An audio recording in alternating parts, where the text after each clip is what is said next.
सर्वदेवमये देवी सर्वदेवैरलंकृते मामाभिलषितं कर्म सफलं कुरु नंदिनी। వేదోక్తి సర్వదేవతా స్వరూపిణి సర్వదేవతలచే అలంకరింపబడిన దానా ఓ గోమాత నా కోరికలను సఫలం చేయము అన్నది అనాదిగా భారతీయ సంస్కృతిలో సాంప్రదాయాలలో గోమాతకు ఉన్నటువంటి విశిష్టతని వైశిష్ట్యాన్ని తెలియజెప్పేటువంటి గొప్ప ఆర్యోక్తి। అత్యంత పవిత్ర పుణ్యక్షేత్రమైన తిరుమల తిరుపతి దేవస్థాన ఆధ్వర్యంలో నడుస్తున్న గోశాలలో అమ్మ కంటే కూడా అత్యంత పవిత్రంగా సకల దేవతల స్వరూపిణి అయినటువంటి గోమాతకి మహాపాతకం గోశాలలో జరుగుతున్నది। ఎంత దారుణమైనటువంటి పరిస్థితి దాపురించింది అంటే మా ప్రభుత్వంలో హైందవ ధర్మాన్ని కాపాడుతాం, హిందూ ధర్మ పరిరక్షణకు కట్టుబడి ఉంటాం, తిరుమల పవిత్రతను కాపాడటమే ధ్యేయంగా పాప ప్రక్షాళన చేస్తామని చెప్పినటువంటి చంద్రబాబు నాయుడు గారు పవనానంద స్వాముల వారి ఆధ్వర్యంలో నడుస్తున్నటువంటి ఈ ప్రభుత్వ ఆధ్వర్యంలో తిరుమల తిరుపతి దేవస్థానం వారి గోశాలలో గత 3 నెలలుగా దాదాపు 100కు పైగా గోవులు మృతి చెందుతున్నాయి। దీన్ని దాచిపెట్టేసినారు। ఎంత దారుణమైనటువంటి పరిస్థితి అంటే గోవును తాకితేనే గో ప్రదక్షిణ చేస్తేనే సకల తీర్థాలలో స్నానమాచరించినట్టుగా సకల తీర్థాల దర్శనమైనట్లుగా భావించేటువంటి ఈ పవిత్ర భారతావనిలో అది కూడా అత్యంత పవిత్ర పుణ్యక్షేత్రమైన వెంకటేశ్వర స్వామి ఆలయ పరిరక్షణలో సాక్షాత్తు వెంకటేశ్వరునికే స్వయంభూగా శ్రీ మహావిష్ణువు ఈ తిరుమల క్షేత్రం మీద అడుగిడినప్పుడు దాక్కుని పుట్టలో ఉన్నప్పుడు గో క్షీరదమే ఆయనకు ఆహారంగా మారిందే। ఆ గోవును పరిరక్షించటానికే ఆయన కాపాడటానికి ఆ రోజున ఓ గొల్ల వ్యక్తి ఆ ఆవును కొట్టడానికి పోతే గొడ్డలితో దాన్ని రక్షించటానికి పోయి సాక్షాత్తు శ్రీ మహావిష్ణువుకే గాయమైనటువంటి సంఘటన మన పురాణాలన్నీ తెలుపుతున్నాయి। అది గోమాతకున్నటువంటి విశిష్టత। సాక్షాత్తు వెంకటేశ్వర స్వామి ఆలయ తలుపులు తెరిచేటువంటి వ్యక్తి కూడా గో సంరక్షకుడు। అంతగా గోవులతో అన్యోన్య బాంధవ్యం ఉన్నటువంటి తిరుమల క్షేత్రంలో అది నడిపేటువంటి గోశాలలో గోవుల దుస్థితి ఎలా ఉంది అంటే మీరు చూడండి, చనిపోయినటువంటి ఆవులు ఎన్ని ఉన్నాయో మచ్చుకు కొన్ని మాత్రమే గత 3 నెలలుగా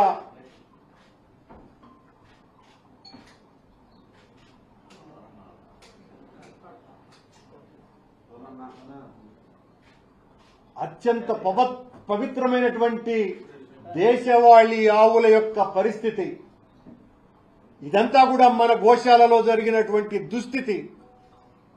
భగవంతునితో సమానమైనటువంటి గోవులకు పట్టినటువంటి గతి మచ్చుకు కొన్ని మాత్రమే। ఇవి మా పరిశోధనలో దొరికినటువంటివి మాత్రమే। ఇవి కాకుండా ఎన్నో ఆవులు మరణించినాయి। దిక్కుమొక్కు లేకుండా వాటిల్ని కనీసం పోస్ట్ మార్టం చేయకుండా ఎందుకు చచ్చిపోయినాయో అనేటువంటి విషయాలను కూడా మరుగున పరిచి దాదాపు ఈ 3 నెలల్లో దాదాపు 100కు పైగా దేశవాళీ ఆవులు మరణించినాయి। ఈ మహాపాతకం తిరుమల తిరుపతి దేవస్థాన అధికారుల పర్యవేక్షణ లేకుండా ఈ రాష్ట్ర అధినేతలకు ఊడిగం చేయటానికే వీళ్ల పాలనంతా కూడా సరిపోవటంతో అక్కడ పర్యవేక్షణ అధికారే లేకుండా పోవటం కారణంగా ఓ డిఎఫ్ఓ స్థాయి ఫారెస్ట్ అధికారిని ఇన్ఛార్జిగా నియమించినారు గోశాలకి. ఆ గోశాలకు నియమించినటువంటి అధికారికి గోవుల పరిరక్షణకు ఏ రకమైనటువంటి సంబంధము లేదు. ఈ రకంగా ఇంత దారుణాలు జరుగుతున్నాయి. వీట్ల మీద వెంటనే విచారణ జరిపించాల్సినటువంటి అవసరం ఉన్నది. ఇంత దారుణం ఈ కొండ మీద ఈ పరిపాలకుల యొక్క దాస్తీకానికి అత్యంత పవిత్రమైనటువంటి మన తల్లి కంటే కూడా గొప్పదైనటువంటి అమ్మ గోమాతకు జరుగుతున్నటువంటి ఘోరం ఇది. సనాతన వైదిక సంస్కృతి సాంప్రదాయాలలో గోవుకున్నటువంటి స్థానం అపూర్వమైనటువంటిది. వేదభారతి గో విజ్ఞానానికి గోవుపై ఆధారిత వ్యవసాయానికి పెద్దపీట వేసింది. తరతరాలుగా ప్రకృతి పరిరక్షణకు ఆవు పేడతోనే అలకాలని మన పెద్దలు చెప్పినారు. ఆవు పేడ వల్ల విష క్రిమికీటకాదులు దూరమవుతాయి, పవిత్రత సిద్ధిస్తుంది. గోమూత్రం ఆరోగ్యప్రదాయకం.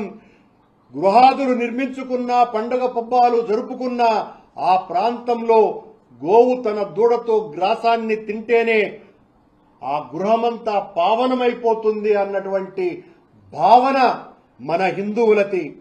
సకల దేవతా స్వరూపమైన గోవు తల్లితో సమానమైనటువంటిది. అందుకే తల్లిపాలు అందని పసిపిల్లలకు అమృతం గోక్షీరం. వేదం గోవు యజమాని పట్ల చాలా వాత్సల్యంతో ఉంటుందని తెలియచేసింది కూడా. ఇంతగా గోవు పట్ల సనాతన ధర్మం మనకు బోధిస్తున్నది.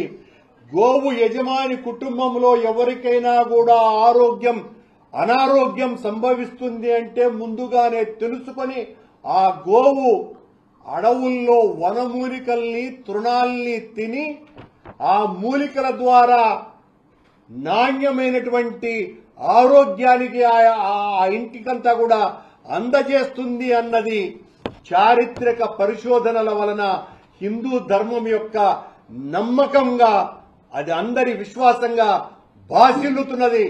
అంతటి ఉన్నతోన్నతమైనటువంటి స్థానమున్న మన భారతావని సంస్కృతిలో స్థానం సంపాదించుకున్నటువంటి గోవు యొక్క దుస్థితి వెంకటేశ్వర స్వామి ఆలయాల్లో జరుగుతున్నటువంటి పరిస్థితి ఇది.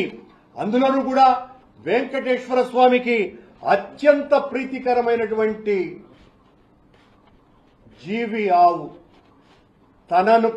తనకే ఆహారాన్ని అందించినటువంటిది పవిత్రమైనటువంటి ఆ తల్లి. ఈ భూగోళం మీద ఆయన తపస్సు చేసుకుంటున్నప్పుడు ఆ పుట్టలో ఆయనకు పాలిచ్చి పోషించినటువంటిది ఆ ఆవు. ఆ ఆవు పట్లనే ఎంత నిర్లక్ష్య ధోరణితో ఈ ప్రభుత్వం వ్యవహరిస్తున్నది అనటానికి ఇంతకంటే సాక్ష్యం మరొకటి లేదు. ప్రతిరోజు కూడా సుప్రభాత సేవలో వెంకటేశ్వర స్వామికి జరిపేటువంటి సుప్రభాత సేవలో వెన్న తయారుగా ఉన్నది లేవు స్వామి అన్నది ప్రధానమైనటువంటి పాఠం ఆ సుప్రభాత సేవలో. ఆ స్తోత్ర పఠనంతోనే స్వామి యోగ నిద్ర నుంచి మేలుకుంటాడు. మేలుకున్న వెంటనే గోపాలుడు తలుపు తీసిన తరువాత వెంకటేశ్వర స్వామికి వెచ్చని పాలని ఆవు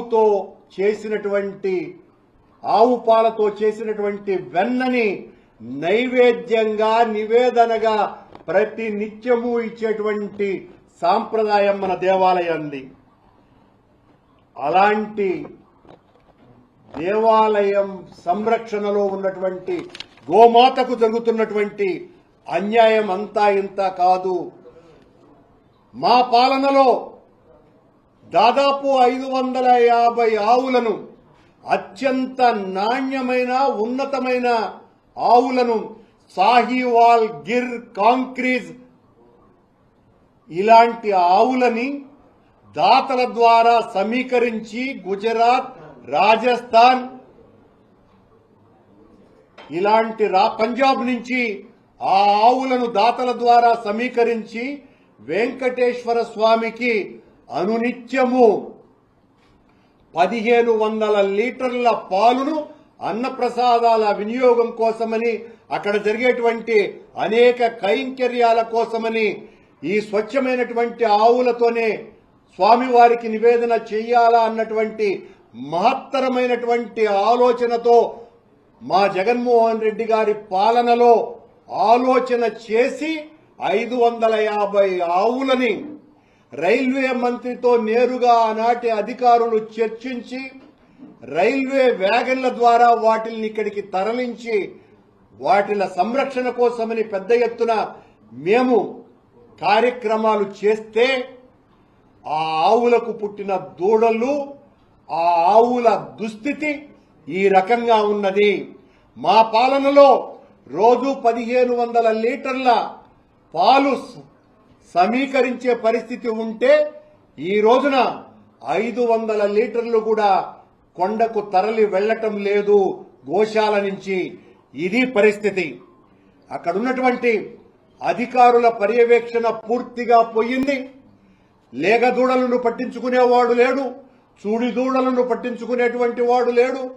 మాయ బిడ్డలు కన్నప్పుడు వస్తే ఆ మాయను ఏం చేయాలో తెలియదు. ఆ మాయ యొక్క కంపు కొడుతూ ఉంటే అక్కడికి వచ్చేటువంటి భక్తులు తట్టుకోలేక విపరీతమైనటువంటి ఇబ్బందులు పడుతున్నారు. ఆవులకు పెట్టేటువంటి గ్రాసం అత్యంత పవిత్రమైనదేనని అందరూ వెండి పళ్ళాలలో సమర్పించుకుంటూ ఉంటే అక్కడ అనువైనటువంటి పరిస్థితులన్నీ కూడా ఉన్నప్పటికీ కూడా గోశాలలో వీళ్ల నిర్వాహకం కారణంగా చెత్తను వేసినట్టుగా ఆవుకు వేసేటువంటి గ్రాసం ఈ రోజున అక్కడ వేస్తున్నారు. ఆ ఆవులలో ఒక ఆవు, అందులోనూ కూడా అత్యంత ముఖ్యమైనటువంటి సాహివాల్ ఆవు గత కొద్ది రోజుల క్రితం నిండు చూలాలు పూర్ణ గర్భవతి అయినటువంటి ఆ గోమాత వీళ్ల దగ్గర నుంచి గోశాల నుంచి తప్పించుకొని వెళ్లి నేరుగా రైలు కింద పడి తల్లి బిడ్డ మరణించినాయంటే ఎంతగా వీటిల మీద పర్యవేక్షణ కరువైంది. దాని చెవులకు ట్యాగులు వేస్తారు. ఆ ట్యాగును కూడా ఆ చెవును కత్తిరించేశారంట అధికారులు. అక్కడ ఉన్నటువంటి సిబ్బంది అది టీటీడీకి సంబంధించింది కాదు అని తేల్చడానికి ప్రయత్నం చేసినారు. ఇంత పవిత్రమైనటువంటి ఆవు పట్ల ఎంత నిర్లక్ష్యంగా వ్యవహరిస్తున్నది. ఆనాటి మా ప్రభుత్వం, జగన్మోహన్ రెడ్డి గారి ప్రభుత్వం, స్వామివారికి అనునిత్యము కూడా ఈ దేశవాళీ ఆవుల నుంచే నెయ్యిని సరఫరా చేయాలన్నటువంటి సమున్నతమైనటువంటి ఆలోచనతో అనునిత్యము 100 కేజీల నెయ్యి తయారు కావటానికి 50 కేజీలు ధూపదీప నైవేద్యాలకు, 50 కేజీలు అన్నప్రసాదాలకు వాడటం కోసమని మేము ఈ దేశవాళీ ఆవులను తీసుకొని వచ్చి తద్వారా ఈ నెయ్యిని సరఫరా చేయాలా అనేటువంటి కార్యక్రమానికి దానికి సంబంధించి మేం బైలోనా మెథడ్లో అంటే కవ్వం ద్వారా చిలికేటువంటి సాంకేతిక పద్ధతి ద్వారా దాదాపు 5 కోట్ల రూపాయలు వెచ్చించి దానికి సంబంధించినటువంటి కార్యక్రమాలను కూడా మేం చేస్తే దాన్ని పట్టించుకునేటువంటి నాథుడు కూడా లేడు. పూర్తిగా దేశవాళీ ఆవులతోనే ఉదయంన ఈ నైవేద్యాలకు రోజంతా కూడా ధూపదీప నైవేద్యాలకు ఆ నెయ్యిని వాడాలని మేము నిశ్చయించి దానికి సంబంధించినటువంటి కార్యక్రమాలు అక్కడ చేస్తే ఇప్పుడు దాదాపుగా పూర్తిగా వచ్చినా కూడా ఇంతవరకు కూడా దాన్ని పట్టించుకున్నటువంటి నాథుడు లేడు.